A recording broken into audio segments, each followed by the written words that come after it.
Pemerintah Kota Banjarmasin mencanangkan penataan sungai di sepanjang kawasan Jalan Veteran dari Tempekong hingga Sungai Lulut. Penataan mengacu pada peraturan tahun 2016 terkait penataan sungai dengan menggunakan desain akulturasi budaya dengan perpaduan budaya Tionghoa dan budaya Melayu Banjar.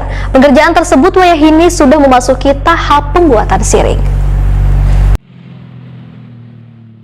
Pemerintah Kota Banjarmasin mencanangkan penataan sungai di sepanjang kawasan Jalan Veteran dari Tempekong hingga Sungai Lulut. Penataan ini mengacu pada peraturan tahun 2016 terkait penataan sungai di kawasan tersebut dengan menggunakan desain akulturasi budaya dengan perpaduan budaya Tionghoa dengan budaya Melayu Banjar. Konsep penataan sungai dengan desain akulturasi dua budaya ini adalah sungai di kawasan Veteran dari pembatas Tempekong merupakan kepala naga, sedangkan sungai di kawasan Sungai Lulut merupakan ekor naga.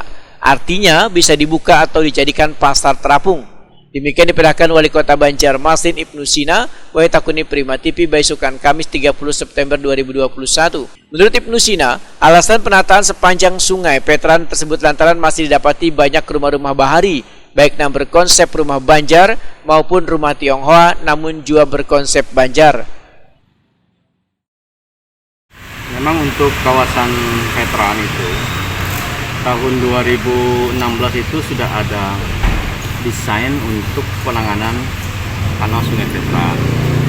Konsepnya adalah konsep akulturasi budaya antara budaya Tionghoa dan budaya Melayu Banjar. Konsepnya dari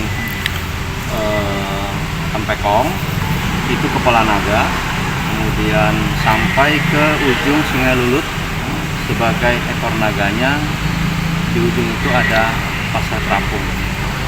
Jadi di sepanjang veteran itu masih banyak rumah-rumah peninggalan, rumah bahari, rumah lama, baik dengan konsep rumah Banjar.